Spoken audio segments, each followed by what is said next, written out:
Hello नमस्कार साथियों, स्वागत है आप सभी का शालू आर्ट क्लास में। तो चलिए फिर बिना समय व्यर्थ किए आगे के प्रश्न शुरू करती हूँ। सबसे पहले तो आप लोगों से आग्रह है, जो चैनल पे नए हैं सब्सक्राइब करके बेल आइकन ज़रूर दबा लें।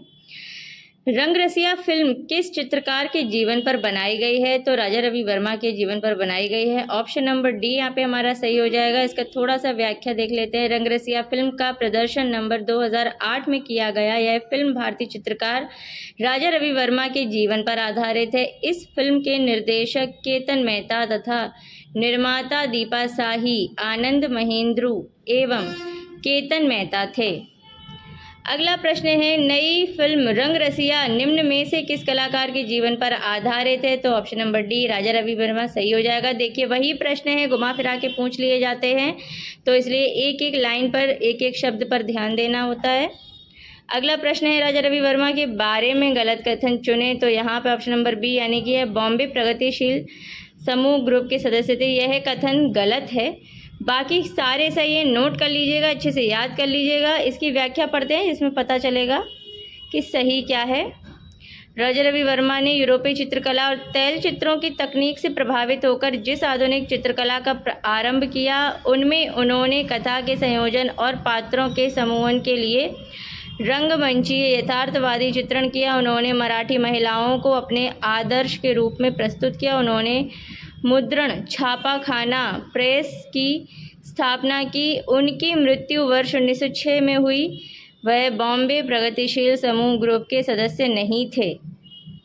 चलिए अगला प्रश्न देख लेते हैं। राजा रवि वर्मा के चित्र का सबसे बड़ा संग्रह कहाँ है? तो सालारगंज संग्रहालय हैदराबाद में है। ऑप्शन नंबर सी हमारा सही हो जाएगा। असित कुमार हल्दर के बारे में हम लोग पढ़ेंगे अब। असित हल्दर किस आर्ट कॉलेज के प्रिंसिपल थे? तो यह लखनऊ आर्ट कॉलेज के प्रिंसिपल थे। ऑप्शन नंबर सी सही हो जाएगा। चलिए इसकी व्याख्या देख लेते हैं। असित कुमार हल्दर वर्ष 1925 में लखनऊ कला एवं शिल्प महाविद्यालय के प्रिंसिपल हुए। हल्दर इस विद्यालय के प्रथम भारतीय प्रिंसिपल थे। इससे पूर्व असित कुमार हल्दर शांति निकेतन के कला भवन के प्राचार्य और महाराजा स्कूल ऑफ आर्ट के प्रधान शिक्षक रह चुके थे। इसके अन्य महत्वपूर्ण तथ्य देख लेते हैं। असित कुमार हल्दर का जन्म 10 सितंबर 1890 को कलकत्ता में हुआ था। ग्रामीण बालक व बालिकाएं संगीत, बसंत विहार, चंद्रमा और कमल, प्रकाश और लय, प्रारब्ध आदि हल्दर की प्रमुख कृतियां हैं। चलिए अगला प्रश्न देख लेते हैं। कला एवं शिल्प महाविद्यालय लखनऊ के पहले भारतीय प्राचार्य थे? तो असित कुमार हल्दर थे। ऑप्शन नंबर डी सही हो जाएगा। अगला प्रश्न है, असित कुमार हल्दर किस कला एवं शिल्प महाविद्यालय के प्रधानाचार्य थे? लखनऊ के थे। ऑप्शन नंबर डी सही हो जाएगा। अगला प्रश्न देख लेते हैं। निम्नलिखित समकालीन कलाकारों में से बंगाल शैली का प्रभाव किस पर सर्वाधिक है? तो असित कुमार हल्दर पर। ऑप्शन नंबर डी सही हो जाएगा। इसकी व्याख्या पढ़ते हैं। बंगाल शैली के मुख्य कलाकारों में सम्मिलित है नंदलाल बोस, जितेंद्रनाथ मजूमदार, असित कुमार हल्दर। इन पर बंगाल शैली का अत्यधिक प्रभाव रहा है। इसके कुछ अन्य महत्वपूर्ण तथ्यों पर भी प्रकाश डालते हैं। राजा रवि वर्मा पर पाश्चात्य कला का प्रभाव था। इन्होंने यूरोपीय कला पद्धति के अनुरूप भारत की चित्रकला की धारा को नई ज्योति देने का प्रयास किया। असित कुमार हल्दर रवींद्रनाथ टैगोर के प्रमुख शिष्यों में से एक थे। इन्होंने नंदलाल बोस के साथ बाघ के चित्रों की प्रतिलिपियां तैयार की। नंदलाल बोस और सुरेंद्रनाथ कार के साथ मिलकर इन्होंने अजंता की प्रतिलिपियां तैयार की। हल्दर ने समरेंद्रनाथ गुप्त के साथ मिलकर जोगी मारा के चित्रों को तैयार किया। अगला प्रश्न है, किस चित्रकार ने बाघ, अजंता व जोगी मारा के भित्ति चित्रों की प्रतिलिपियां तैयार की? तो option number A Asit Kumar Haldar सही हो जाएगा। अगला प्रश्न है, हल्दर की मधुरता का महान स्मारक कौन सा चित्र है? तो option number A the flame of music सही हो जाएगा। इसकी थोड़ी सी व्याख्या पढ़ लेते हैं। The flame of music Asit Kumar Haldar की पेंटिंग है, जिसे मधुरता का महान स्मारक कहा जाता है।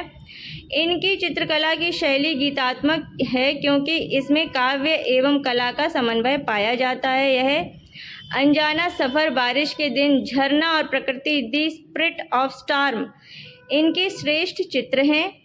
इसके कुछ अन्य महत्वपूर्ण तथ्य भी देख लेते हैं। असित कुमार हल्दर द्वारा लिखित पुस्तक Indian culture at a glance नामक पुस्तक पूर्णतः भारतीय ऐतिहासिक घटनाओं पर आधारित है। हल्दर ने कॉस्मेटिक पेंटिंग पर चित्र बनाए हैं। इन्होंने लकड़ी पर भी कार्य किया। इस शैली का नाम लेसिट रखा गया। झरने की आत्मा, जंगल की आत्मा, हवा की शक्ति, ऋतुओं का नृत्य इनके अन्य प्रसिद्ध चित्र हैं। अगला प्रश्न है, असित हल्दर जाने जाते हैं तो आधुनिक चित्रकार के रूप में। ऑप्शन नंबर डी सही हो जाएगा। इसकी थोड़ी सी व्याख्या देख लेते हैं। असित कुमार हल्दर आधुनिक चित्रकार के रूप में जाने जाते हैं। इन्होंने लगभग 40 पुस्तकों की रचना की, जिनमें भारतीय चित्रकला, ललित कला की धारा, रूप दर्शिका आदि प्रमुख हैं। चलिए के.एस. कुलकर्णी के बारे में भी पढ़ लेते हैं। के.एस. कुलकर्णी की कला में पाए जाते हैं तो ग्राम्य जीवन के दृश्य। ऑप्शन नंबर बी सही हो जाएगा। इसकी व्याख्या देख लेते हैं। के.एस. कुलकर्णी की कला में ग्राम्य जीवन के दृश्य पाए जाते हैं। कुलकर्णी के कुछ चित्रों में मानवता एवं भावुकता दिखाई पड़ती है। अन्य महत्वपूर्ण तथ्य देख लेते हैं। अन्य महत्वपूर्ण तथ्य क्या क्या है? के.एस. कुलकर्णी का जन्म 1918 में पूना में हुआ। इन्होंने वर्ष 1948 में त्रिवेणी कला संगम की स्थापना की तथा वर्ष 1962 में इसके कला निदेशक भी बने। के.एस. कुलकर्णी बनारस हिंदू विश्वविद्यालय BHU के संगीत एवं ललित कला संकाय के डीन रहे। कुलकर्णी शिल्पी चक्र के संस्थापक सदस्य भी रहे। उन्होंने वर्ष 1942 में sir J school of art Bombay से शिक्षा प्राप्त की। चलिए अब नेक्स्ट क्वेश्चन है, प्रोफेसर के.एस. कुलकर्णी किस कला संस्थान से जुड़े रहे? तो ऑप्शन नंबर डी संगीत एवं ललित कला महाविद्यालय, जो कि BHU वाराणसी है। अगला प्रश्न है, डैश एक प्रख्यात चित्रकार के रूप में जाने जाते थे? तो K S. Kulkarni. Option number B सही हो जाएगा। के.एस. कुलकर्णी एक प्रख्यात चित्रकार थे। इनके चित्रों में प्रमुख रूप से स्त्री पुरुष के नग्न चित्र, बैल के चित्र, पनघट के चित्र, पंडित जवाहरलाल नेहरू, इंदिरा गांधी, प्राकृतिक दृश्य इत्यादि हैं। अगला प्रश्न है, प्रख्यात चित्र बैल के चित्रकार हैं तो K S. Kulkarni. Option number B सही हो जाएगा। अब N.S. बिंद्रे के बारे में भी पढ़ेंगे।